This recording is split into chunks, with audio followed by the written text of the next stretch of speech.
নমস্কার। আর আজকে দেখাবো দত্তপুকুর একদম লো বাজেটের বাড়ি দেখাবো। যারা অনেকদিন ধরে একটা বাড়ি খুঁজছেন যে আমার কম বাজেটে মোটামুটি একটা মাথা গোঁজা ঠাই পেলেই হবে, তা ওরকমই একটা দেখাবো, কিন্তু সমস্ত কিছুই বলবো।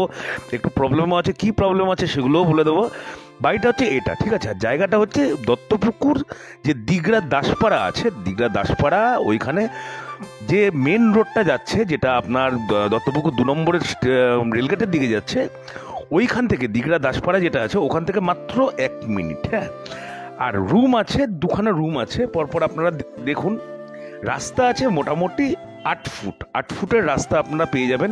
আর বাড়িটা কিন্তু বেশি দিনের পুরনো না, এটা একটা কারখানা হিসাবে ইউজ করতো। ল্যাড বাথটা করে নিতে হবে আপনাদের, ঠিক আছে। কল আছে কিন্তু ল্যাড বাথ একখানা করে নিতে হবে। আপনি ওখানে কিন্তু কাঁচা পায়খানাও প্রচুর হয়, ঠিক আছে, মানে চারি দিয়ে যেটা হয় তা ওরকমও করে নিতে পারেন। বেশি খরচা আশা করি হবে না।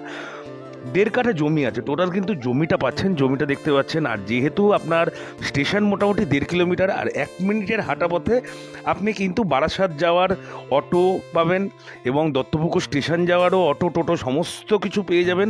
তার মানে কমিউনিকেশন নিয়ে কোনো কথা হবে না, কমিউনিকেশন কিন্তু ভালোই আছে। যশোর রোড এখান থেকে মাত্র 1 কিলোমিটার, স্টেশন 1.5 কিলোমিটার, এবং আপনার অটো টোটো পাবেন আপনি মাত্র 1 মিনিটের হাঁটা পথে।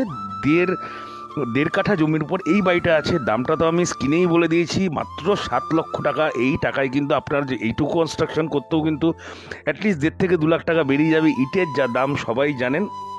হ্যাঁ, তো যদি প্রপার্টি পছন্দ হয়ে থাকে, আর পরিবেশ মোটামুটি বলবো, আমি বলবো না খুব ব্র্যান্ডেড পরিবেশ, হ্যাঁ, কিন্তু পরিবেশটা কিন্তু খারাপ না, খুব একটা খারাপ কিন্তু আপনি বলতে পারবেন না। নর্মালি এই দামের মানে বাড়ি জমি তো পাওয়া যায় না, তো তাই জন্য আপনাদের জন্য নিয়ে এলাম। যদি আপনাদের লো বাজেটের এই বাড়িটা পছন্দ থাকে, আপনারা অবশ্যই স্ক্রিনে দেওয়া নাম্বারে একটু কল করে নেবেন। প্রপার্টি ভালো লাগলে একটু লাইক কমেন্ট করে জানাবেন। যারা যারা সাবস্ক্রাইব করেননি একটু সাবস্ক্রাইব করে দেবেন। তাহলে আজকের জন্য এইটুকুই, আবার কালকে দেখা হবে।